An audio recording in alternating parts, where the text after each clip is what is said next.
1절의 말씀을 함께 나누면서 하나님의 말씀을 듣겠습니다. 갈라디아서 강해 설교 14번째입니다. 오늘은 은혜적 윤리와 율법적 윤리의 단면을 살펴보겠습니다. 먼저 율법적 윤리를 어떻게 표현했는지 5장 26절 함께 읽겠습니다. 헛된 영광을 구하여 서로 노엽게 하거나 서로 투기하지 말지니라. 26절 말씀을 헬라어 문장 구조대로 번역하면 이렇습니다. 우리가 헛된 영광을 구하지 맙시다. 서로 노엽게 하면서 그리고 서로 투기하지 않으면서입니다.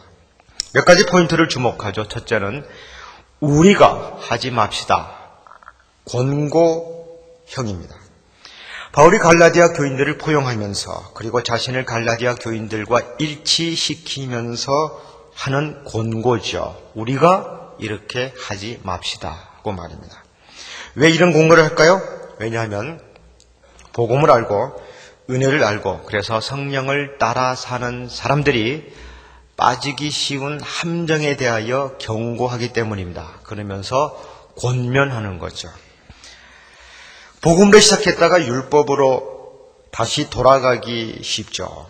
그리고 성령으로 시작했다가 육체로 다시 돌아가기 쉬운 것처럼 성령을 따라 살려고 노력하는 사람들이 걸리기 쉬운 올무가 있습니다. 그것이 바로 헛된 영광입니다. 그래서 헬라어 본문은 되지 맙시다입니다. 동사 be나 do를 사용하지 않고요. 그래서 let's not be 또는 let's not do를 사용하지 않고 let's not become을 사용합니다. 이렇게 되지 맙시다. 이죠. 즉 우리가 현재 그렇게 하지 않더라도 앞으로 그렇게 될 가능성이 있으니까 그렇게 하지 맙시다. 그렇게 변하지 맙시다. 라는 권고죠. 두 번째 포인트는 헛된 영광이라는 단어입니다. 이 단어는 참 재밌어요. 헬라어로 케노독소스인데요. 쉬운 단어입니다. 케노, 이 말은 헛된 또는 텅 빈, 가짜라는 뜻을 갖고 있는 접두사죠. 그리고 독소, 이것은 독사, 영광이라는 단어입니다. 헬라어를 공부할 때 이런 연상을 하죠. 영광을 누리면 독사한테 물린다. 그렇게 외웠습니다. 이 단어의 함축 의미는 케노독소스, 그러니까 속이다도 됩니다. 자랑한다, 크게 떠벌린다, 과장한다도 되죠. 그래서 이 단어가 참 재미있습니다. 즉 속이는 것, 자랑하는 것, 떠벌리는 것, 이게 전부 다 거짓 영광을 추구하는 것이라는 의미입니다. 즉 과장된 체면, 헛된 위신, 가짜 멋 또는 겉멋 들린 거죠. 그것을 추구하는 것이 헛된 영광이고 결국 스스로 속이는 것이고 결국 자랑하는 것이고 과장하는 것입니다. 그래서 26절에 헛된 영광을 구하지 말자, 이 말의 의미는 우리가 스스로 속이는 자가 되지 맙시다. 우리가 우리 스스로를 자랑하는 사람들이 되지 맙시다. 우리 모두를 미화시키고 우리 스스로를 높이고 우리 스스로를 과장하는 행위이니 이 함정에 빠지지 맙시다. 우리 스스로 잘난 척하는 사람들로 변하지 맙시다. 변질되지 맙시다. 그런 권면이 됩니다. 셋째 포인트는 서로 노엽게 하거나 투기하지 말면서이죠. 이건 앞문장에 즉 우리가 스스로 헛된 영광을 구하지 맙시다에 대한 분사구절입니다. 분사구입니다. 즉 헛된 영광을 구하는 행위의 두 가지 측면을 이야기하는 거죠. 그러니까 서로 노엽게 하면서 그리고 투기하면서 우리가 스스로 헛된 영광을 구하지 맙시다. 그런 권면이 됩니다. 그런데 이 노엽게 한다는 동사도 참 재미있습니다. 아주 의미가 깊습니다. 이것은 앞을 뜻하는 전치사 프로와 부른다, 콜을 의미하는 동사 칼레오가 결합된 프로칼레오 나오라는 동사입니다. 오늘은 헬라어 공부하는 시간 같죠. 예. 이것은 즉 앞에서 누구를 크게 불러낸다.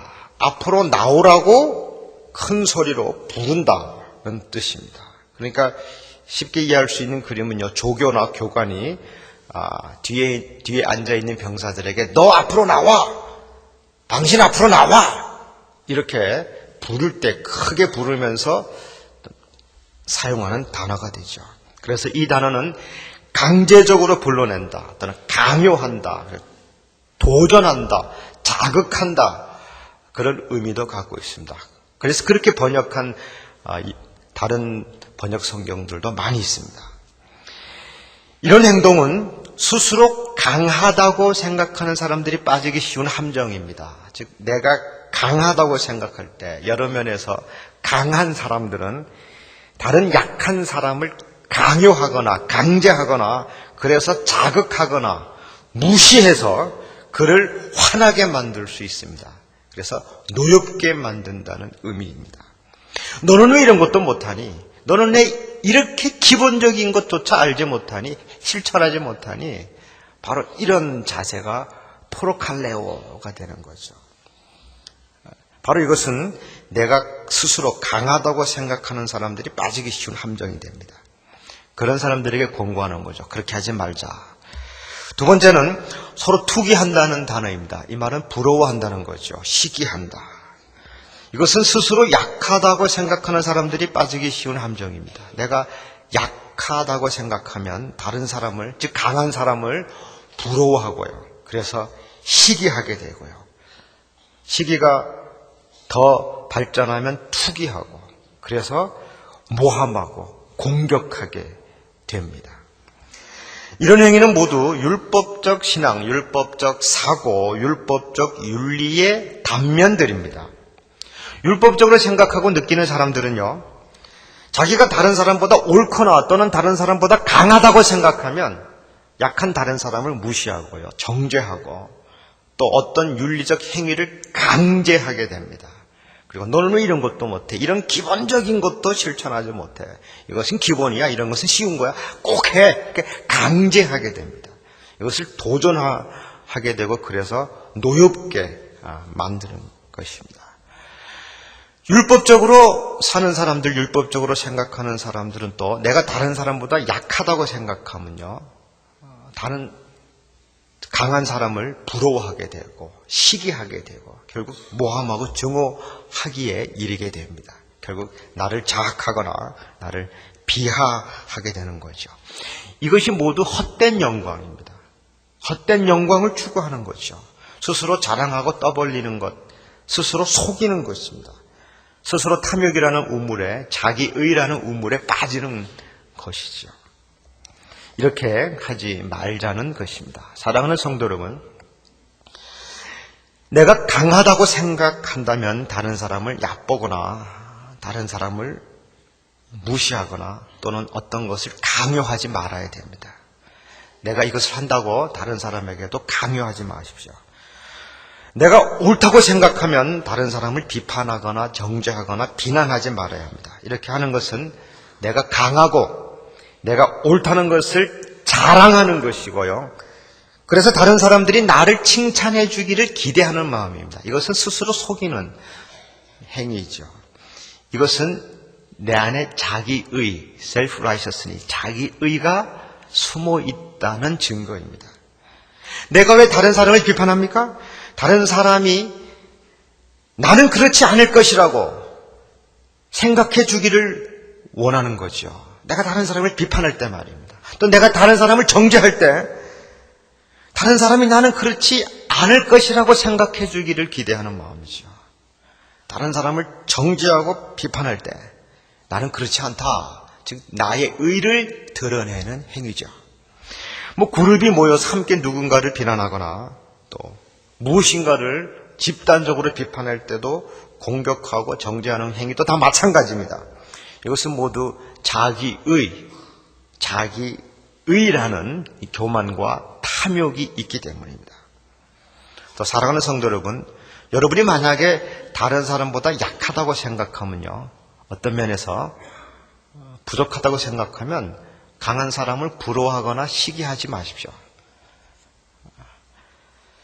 그들의 생활과 윤리와 습관과 취미, 무엇이든지 강요하거나 자극하거나 또 그것을 또 부러워하거나 투기하지 마십시오. 이것은 다 헛된 영광을 추구하는 것이죠.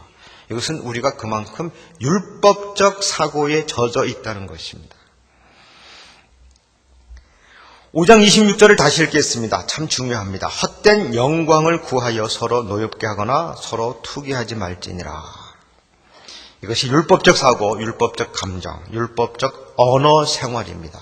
한마디로 요약하면 율법적 윤리라고 하는 것이죠. 그렇다면 은혜적 윤리가 무엇입니까? 6장 1절이죠. 함께 읽겠습니다. 형제들아, 사람이 만일 무슨 범죄한 일이 드러나거든 신령한 너희는 온유한 심령으로 그러한 자를 바로잡고 너 자신을 살펴보아 너도 시험을 받을까 두려워하라. 먼저 바울은 갈라디아 사람들을 형제들아 부릅니다. 이것을 주목해야 됩니다. 우리는 남녀 구별 없이 형제들아, 자매들아 이렇게 불러야죠. 바울은 이제까지 훈계하고요, 때로는 질책하고 경고하고 가르치고 때로는 사랑으로 권면한 갈라디아 사람들을, 갈라디아 그리스도인들을 형제들아, 자매들아 부르고 있습니다. 이것이 은혜적 삶의 출발입니다. 기초입니다. 사실 우리 모두는 하나님을 아버지로 모시는 형제요 자매죠. 그러니 하늘나라에 들어가면 이 땅에 있는 하늘나라나 또는 죽음 이후에 들어가는 하늘나라나 마찬가지죠. 우리는 모두가 형제 자매인 것을 체험하게 됩니다. 하늘나라 안에서는 말이죠. 우리는 이 세상에서는 계급과 지위가 있고요, 소유의 유무가 있고 나이의 위아래가 있고요, 그리고 직책의 상하가 있죠. 그것을 무시하면서 살 수 없는 현실입니다. 하지만 이것은 타락의 결과입니다. 아담과 하와가 죄를 범한 이후에 생겨난 계급화와 계층화 그리고 소외입니다. 아담과 하와는 죄를 범한 후에 가장 먼저 한 일이 옷을 만들어 입은 거죠. 옷이 갖고 있는 문화적 의미, 문화적 기능이 계급과 소외입니다. 이것은 죄의 결과입니다. 우리는 죄의 결과 때문에 우리 안에 있는 이 계급과 계층과 위아래와 그 현실 속에 살고 있습니다. 우리 그리스도인들은 이제 그리스도 때문에, 십자가 때문에 하나님 안에서 한 형제와 자매가 되었습니다. 나 스스로는 나를 구원할 수 없습니다. 오직 그리스도만이 나를 구원할 수 있습니다. 그래서 우리는 하나님의 자녀가 되었습니다. 하나님의 자녀 가운데 위아래가 있을 수 없죠. 계층과 계급이 있을 수 없습니다. 그래서 우리 모두는 형제요 자매입니다. 우리는 육신을 입고 살 때 어쩔 수 없이 부모도 있고 자녀도 있지만 우리가 육적으로 다시 부활한 하늘나라에 들어가면 우리 모두는 형제 자매가 될 것입니다. 그것을 미리 체험하고 맛보는 것이죠. 그래서 형제 자매라고 부르는 것입니다. 저는 우리 주님의 교회 성도들도 서로가 서로를 형제 자매로 부르고 또 그렇게 느끼고 그렇게 생각하기를 원합니다. 저는 여러분들이 저를 문동학 목사 또는 담임 목사, 당회장 목사라고 부르는 것보다요, 사실 저를 동학 형제라고 부르는 것을 더 좋아합니다. 그렇게 보시겠습니까? 저는 그런 날이 빨리 오기를 기대합니다. 동학 형제, 얼마나 사랑스럽습니까? 다 형제요 자매입니다. 우리에게 붙여진 여러 가지 직함이나 직제가 다 우리를 멀리 느껴지게 만드는 것이죠. 이렇게 바울이 갈라디아 교인들에게 형제들아, 자매들아 이렇게 부르는 것이 은혜적 삶의 출발이라는 것, 기초라는 것, 이것이 굉장히 중요합니다. 그런 마음으로 권면하는 거죠. 명령하는 것도 아니고 질책하는 것도 아니고 정죄하는 것도 아니고 형제들아, 자매들아 그런 마음으로 권면합니다. 어떻게 권면합니까? 사람이 만일 무슨 범죄한 일이 드러나거든 신령한 너희는 만일 이 말은 드러날 수도 있고 드러나지 않을 수도 있다는 거죠. 드러나는 것은 하나님의 계획과 목적이 있다는 겁니다.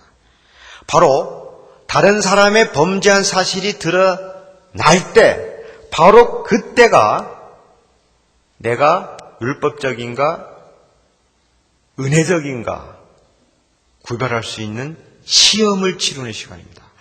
다른 사람의 범죄 사실이 드러났을 때 바로 그때가 내가 과연 그리스도 안에서 형제인가 자매인가 아닌가 시험하는 시간대입니다. 바로 그때가 우리가 신령한가 아니면 육체적인가 구별할 수 있는 시험 시간이 되는 겁니다. 그때 어떻게 할까요? 다른 사람의 약점이 드러났을 때요. 다른 사람의 비리가 포착되었다. 다른 사람의 실수가 발견되었다. 범죄 사실이 드러났다. 바로 그때가 공격의 기회죠. 그렇지 않습니까? 얼마나 기다렸던 찬스입니까? 바로 그때 기다렸다는 듯이 이제 막 공격하죠. 재밌지 않습니까? 재밌죠, 사실. 그렇죠? 아멘 하는 사람들이 꽤 있어요. 그때 내가 큰 소리 내면 낼수록 내가 더 의롭게 보이죠. 내가 더 흥분해서 그 사람을 공격하고 더 그냥 완전히 확인사살할 때까지 공격하는 게 내가 더 경건하게 보이는 것입니다. 그러나 하나님 말씀은 이렇게 말합니다. 바로 그때 사람이 만일 무슨 범죄한 사실이 드러나거든 신령한 너희는 그때 신령한 너희는 영적인 너희는 온유한 심령으로 그러한 자를 바로잡아라.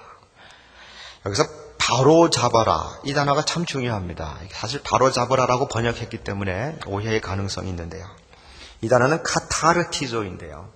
회복한다, 원래의 모습대로 복원한다는 뜻을 갖고 있죠. 그러나 마태복음 4장 21절과 마가복음 1장 19절에는요. 찢어진 그물을 깁는다라고 번역했습니다.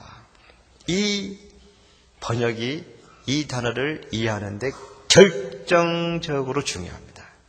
원래 이 단어는 찢어진 것을 깁는다, 찢어진 것을 손질한다는 단어입니다. 바울이 수많은 단어들, 고친다, 회복시킨다, 훈계한다, 교정한다, 경고한다, 이와 관련된 헬라어 단어가 수십 개가 있습니다. 그 많고 많은 단어 가운데서 이 단어를 선택해서 즉 찢어진 그물을 기워라 고 권면합니다. 그 이유가 무엇입니까? 이것은요, 어떤 사람이 실수를 하거나 실족한다면 그것은 그 사람의 그물이 찢어졌다고 생각하라는 것입니다. 무엇이 찢어졌다고요? 그 사람의 그물이 찢어졌으니 그것을 기워라는 것이죠. 우리는 수많은 그물로 만들어졌습니다. 신경망, 혈관의 그물, 뼈의 그물, 또 근육의 그물망, 또 여러 가지 그물망이 있죠. 우리 한의학에서는 기의 그물망이라고도 하고요. 마음의 그물망도 있고, 어떤 사람이 실수를 했거나 또 윤리적으로 범죄를 했다면 그 사람의 그물 중에 하나가 터져진 겁니다. 그렇게 생각하라는 거죠. 그 사람이 지탱할 수 있는 무게보다 무거운 것이 그 사람을 짓눌렀기 때문에, 그리고 버티다가 애쓰다가 그물이 찢어진 것입니다. 그렇게 생각하라는 것이죠. 육체의 질병도 그렇고 감정의 질병도 그렇고 윤리적 실수도 그렇습니다. 그 사람의 그물이 찢어진 것입니다. 이 관점이 굉장히 중요합니다. 다른 사람의 실수와 범죄를 악한 행위로 보는 관점과 약한 행위로 보는 관점은 아주 다릅니다.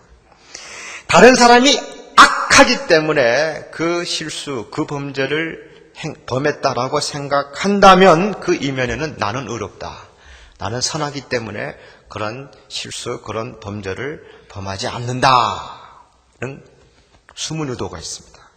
이게 자기의의가 숨어 있는 거죠. 한편 다른 사람이 약하기 때문에, 약해서 그런 실수를 했다라고 생각하면요, 내가 그 사람보다 그물이 강한 것은 그저 주님의 은혜일 뿐이죠. 나도 조금만 약하면 그렇게 찢어질 수 있다 인정하는 것입니다. 내가 찢어지지 않은 것은, 내가 실수하지 않고 내가 범죄하지 않은 것은 내가 의롭기 때문이 아닙니다. 내가 선하기 때문이 아닙니다. 내 의지가 강하기 때문이 아닙니다. 하나님께서 그렇게 지켜주셨기 때문입니다. 은혜이기 때문인 거죠. 그래서 다른 사람을 악하다고 보는 것과 다른 사람을 약하다고 보는 것은 결정적으로 다릅니다. 그래서 바울이 카타르티제테, 찢어진 그물을 기워라. 이 말은 실수한 다른 사람, 범죄한 사실이 드러났을 때 그 사람의 약한 그물이 찢어졌다라고 생각하라. 그러한 권면이 되는 것입니다. 그리고 그러한 찢어진 그물을 기울 때는 온유한 심령으로 하라는 것이죠. 부드러운 마음으로, 겸허한 마음으로 하라는 것이죠. 신령한 여러분, 영적인 성도 여러분, 다른 사람의 범죄 사실이 드러났을 때 그것을 부드러운 마음으로 깁는다면 그것이 영적인 행동입니다. 그것이 은혜입니다. 저는 어릴 때 바닷가에서 살았습니다. 어머니가 해녀로서 물질을 하는 것을 제가 보았습니다. 물속에 들어가서 미역 같은 거, 다시마 같은 것을 들어 올리시는 것을, 따 올리시는 것을 많이 봤죠. 그리고 바닷가에서 사람들이 그물을 깁는 것을 저는 많이 보았습니다. 그리고 서울에 올라와서 광나루에서 살았기 때문에요. 이 강가에 사는 친구 집에 놀러 가면 또 거기서 그물을 손질하는 것을 봤습니다. 제가 거들다가 망가뜨린 경우도 많이 있고요. 초보자가 하다 보면, 급하게 하다 보면 사실 짜증나는 일이거든요. 오히려 더 엉키게 하는 경우가 참 많이 있었습니다. 재밌어요. 그물 보면 막 때로는 군화나 깡통이 걸려 올라오기도 하고요. 또 이상한 해초가 막 걸려서 찢어지기도 하고요. 근데 거기서 망치나 도끼나 낫이나 칼을 사용하지 않죠. 이 대나무로 깎아 만든 이 바늘로 하나 이렇게 뜨는 것처럼 손질하는 것을 많이 봤습니다. 손이 부르틀 정도고요. 아주 시간이 많이 걸리죠. 땡볕 아래서요. 온유한 심령으로 그렇게 해야 됩니다. 급하게 하거나 서두르면 안 되죠. 바로 그러한 마음으로 하라는 것이죠. 특별히 예수님의 제자들은 어부가 많았습니다. 어부들은 그물 깁는 것이 무엇인지 알죠. 그래서 이 단어를 특별히 사용했습니다. 그 다음 단어가 무엇입니까? 너 자신을 살펴보아. 이것도 분사입니다. 너 자신을 살펴보면서 그물을 기워라입니다. 너도 시험을 받을까 두려워하라. 너가 시험을 받지 않도록 내 자신을 살펴보라는 것이죠. 하나님께서 다른 사람의 실수와 범죄를 여러분에게 보여주신 이유가 무엇입니까? 다른 사람의 실수와 범죄 사실이 바로 여러분에게 발각된, 노출된 이유가 무엇입니까? 공격하라고요? 노엽게 하라고요? 비난하라고요? 아닙니다. 내가 그 사람보다 의롭다고 자랑하라고요? 내가 그 사람보다 의지가 강하기 때문에? 내가 그 사람보다 더 윤리적이기 때문에? 절대 아닙니다. 그 사람은 나의 거울입니다.